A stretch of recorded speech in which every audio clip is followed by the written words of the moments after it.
I just flashed the new Phearable multi-tune onto my Type R. I reviewed this tune when it was still in beta mode about a month and a half ago with that blue FL5 Type R. The reason that Phearable is just releasing a multi-tune feature now is because it has taken this long for Hondata to release this feature within their software. A very important thing you need to do before you upload this tune is you have to download the most recent production version, or, I mean, you can download the beta too, but I'm downloading the most recent production version. That sounds about right, 5 October 2023, and I think I made the video reviewing that blue FL5 with the multi-tune on, like, October 9th. Then I'm gonna make sure 4.1.6.0 reflects up here, and then I'll upload the tune. Before I take off, I just want to make sure that this works. So in order to cycle between the 5 tunes, you hold down on the resume button. Oh, and it went to 1, and then holy crap, it's working. That is so sick.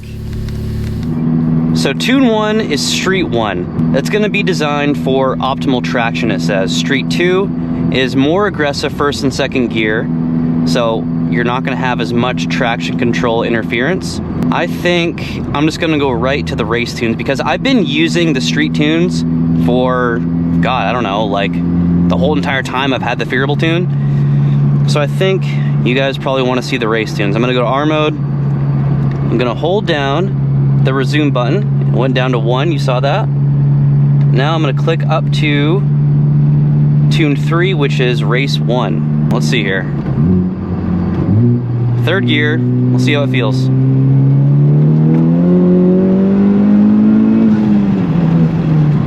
Yep. So here's something interesting about this. I mean, this has so much thought put into it. I mean, this is a huge bang for your buck. If you guys are looking for a tune where you don't have to worry about going in to get dyno tuned or street tuned, drive modes. So all the drive modes have different personalities, just like they do in the stock form. Comfort mode has first and second gears dampened at wide open throttle. That's going to help you keep your traction. Sport mode increases power output at partial and full throttle. R mode increases power output at partial throttle and retains the same wide open throttle. Okay, so I don't really understand what the difference between R mode and sport mode is. Maybe this is saying that R mode, it has increases over sport mode. I think that would make sense to me. So the traction control, I'm just gonna let you guys read all this on the screen here. This is a mouthful.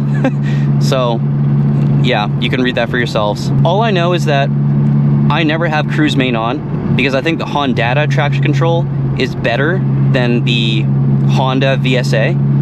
So if you have main on, where you have the ACC and the LKAS green lights up there, that means that Hondata traction control is not functioning. It is the factory VSA. So I like the Hondata traction control that John programmed into the Phearable tune. And you know, I just remembered I barely ever use those Honda sensing features.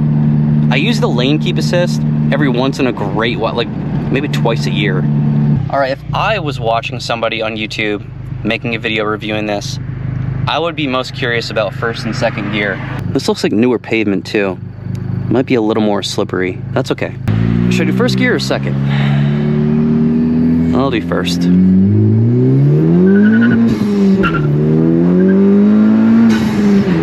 Wow. That is so much fun. Wow, I never do that. I rarely ever floor this car in first gear. It allowed a lot of wheel spin in first gear, and the traction control, I don't know if you guys could hear that, but the traction control kicked in at like, I don't know, over 6,000 RPM. And by that time, I don't really want to bang my car off the rev limiter. You guys can do whatever you want with your cars, but I don't really want to do that. So I let off the throttle. That's interesting because the street tunes will do that way before you have the reaction time to let your foot off the throttle. So you can just mash your foot to the floor and the traction control will do its job. So now I bet if I go to race 2, let's do that. Okay, let's go to tune 4, which is race 2. Now I'll floor it in first gear and see what happens. Okay. First gear, I'm at 2,500 RPM.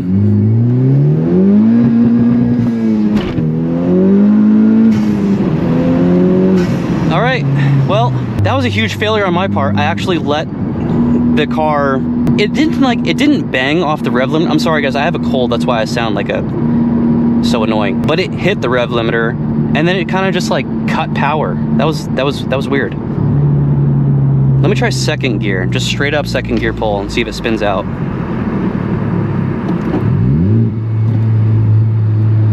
Okay, my 3,500 RPM, this is like peak torque. Oh yeah, it slipped. It slipped, but this car just doesn't have too much power, you know? Like this is just a perfect spot. I have Michelin Pilot Sport 4s, brand new tires, 18-pound TE37s, full bolt-ons, and this car is just perfect, you know? It's enough power to kick some ass if you need to, in a lot of cases, but it's not too much power to where you can't use it. And that's what I love about being at this power level. I've only driven one Type R that had an absurd amount of power, that was Marco's, and I didn't really go too hard on it. It's not my car. I don't feel comfortable like beating the crap out of someone else's car in front of them. I remember flooring that in third gear, and it had an endless amount of horsepower. That's what it felt like to me. Oh, this is perfect. It's starting to rain right now. I did this at a good time. But yeah, that's just what I love about this, and that's why I've almost had this car for 3 years, and I'm still in the stock turbo. I don't know. I just don't. It's just good. It's really good the way it is. There are a bunch of other content creators who go out and make 500 horsepower builds, which is awesome. It's super cool to see that this car is capable of that. But this car is just such a pleasure. I don't have to worry about anything. I don't know, man. This is the best car. I love this car. I have been, I don't want to keep talking about this, but I can't stop thinking about it. Every single time I see an FL5, I want one. They look so nice. And there are some pretty cool parts starting to come out. I know Ranger from Elite Tuner, his car's all wrapped and it has a bunch of decals on it. I think the coolest part about his are the fenders and how quickly they came out. I don't know what brand they are. I don't know if they're Sabon, whatever. So there are going to be more aggressive aftermarket body parts coming out for the FL5, which if I ever do get an FL5, then I would probably be trying to make it look more aggressive. Just for the heck of it, let's try Tune 5, which is Valet Mode. Oh, I have a yellow light? Okay, I'm good to go. So Valet Mode, while it's sprinkling out, let's see if it breaks traction. Wow, dude, it doesn't! Dude, this kind of feels like stock. Okay. What? Dude, that was so weird. That was so weird how slow it felt. Oh my god, I want to do that again. Okay, Valet Mode. I'm gonna go to R mode now. Crap, I couldn't see how much freaking, how many PSI it showed. Let's go to third gear, 4,000 RPM. Let's see how many PSI. What? 5 PSI? What? 5 PSI? Is that right, John? If so, that's a very effective Valet Mode. I wouldn't be worried about someone beating the crap out of the car if I leave this at the dealership. Valet Mode in Derek's FL5, though, when I reviewed that, it had way more boost in Valet Mode. Let me go down to second gear again. That was so weird, dude, how slow it felt. Okay. 7 PSI? What?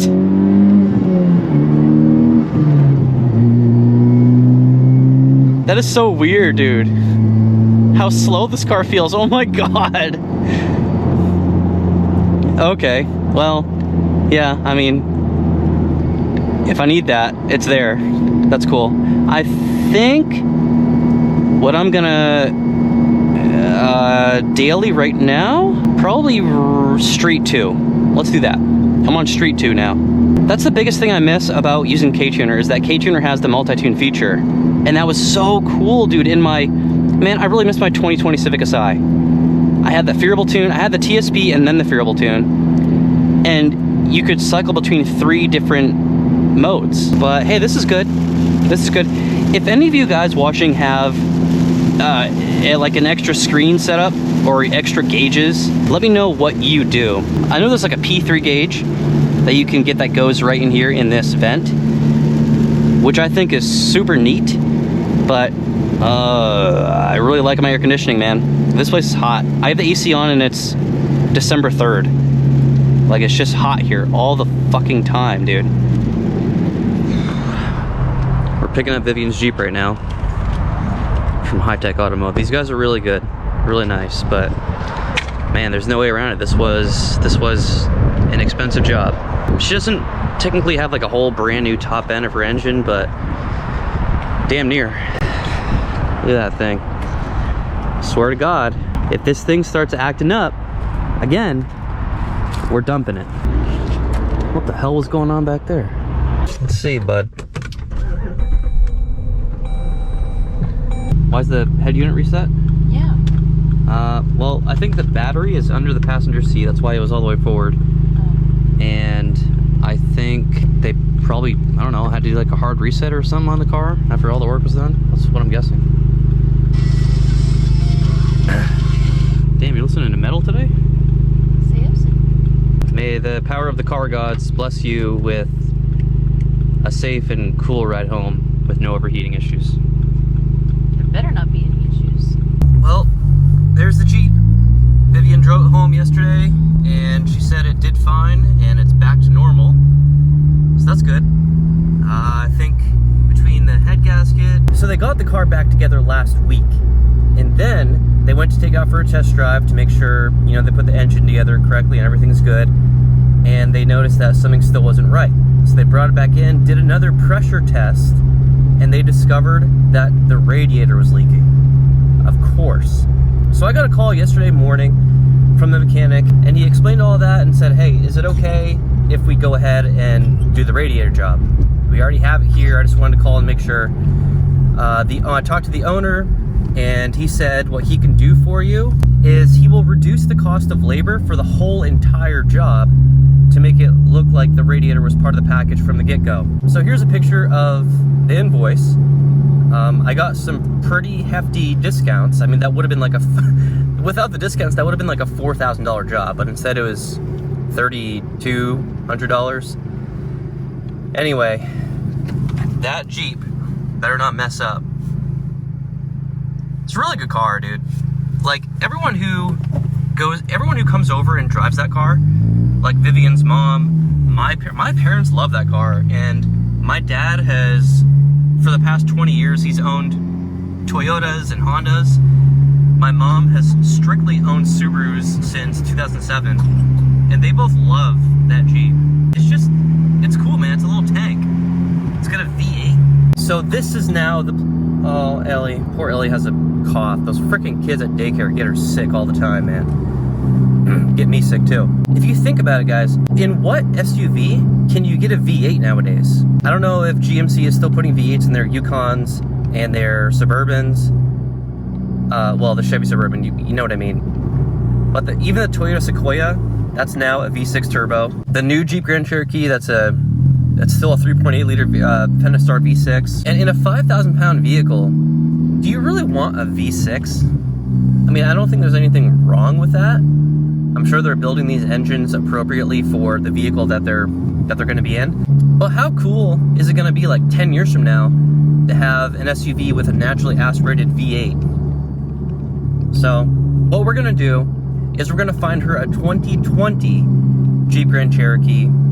And I mean, at this point, because of the depreciation, we can find one that's absolutely loaded with everything that they offered from the year 2020, an 8-speed ZF automatic transmission, and a 5.7 liter Hemi. That's what we're gonna do. We found a couple good ones within like a 200-mile radius that are in the low to mid 30s with original sticker price of like 55 to 60 grand. We're not ready right at this moment. So anyway, I will share more about that once we actually go through the process, once we're actually doing it. But for now, all of my YouTube revenue has been depleted. But that's okay. That's what that's there for, you know? YouTube is like, it's like an endless cycle of me buying parts, putting them on the car, making videos, and then getting paid again and doing the same thing over and over. It's a cycle that doesn't really see any benefit all that often to me or Vivian's personal lives, right? So if I'm able to take my YouTube revenue for not really an emergency, I mean, I could have used my own money for that, it's no problem, but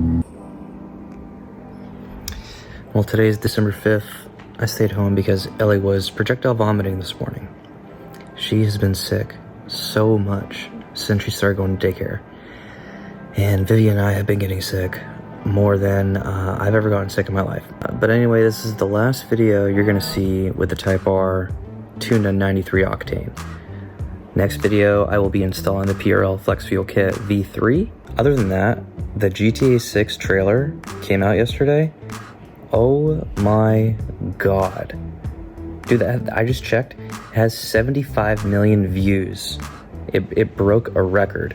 I'm going to take leave from work to play that game. I remember going to the midnight release for GTA 4 and for GTA 5. Unfortunately, I think those days have come and gone where you go to midnight releases for games. But man, those were some great times. I was at the midnight release for Halo 3 ODST, Halo Reach, Black Ops 2. Also, one last thing. I just watched The Boys, the TV series on Amazon Prime. That is so good. It's gonna be so hard to go back to watching like Marvel movies now after seeing that, because that is entertaining. The Boys. It is definitely over the top, but it's like, I think we need that, you know. Everyone's like desensitized to, everyone I think has like superhero fatigue. I'm a huge Marvel fan and I'll always watch the Marvel movies, although I haven't seen or the Marvels, I should say. I haven't seen the Marvels that's in theaters right now, but you can only, like, how many PG-13 superhero movies can you really make before people just get tired of it? So anyway, I think the rated R, I mean, geez, I would go as far to say The Boys is almost like rated X. That's definitely one of my new favorites. And then I finished that a few nights ago, and then I just watched Gen V. I finished that this morning. Damn, that's pretty good too. But yeah, I'm gonna let this girl take a nap on Dad. I think I am going to take the coilovers off the BRZ and put the stock suspension back on.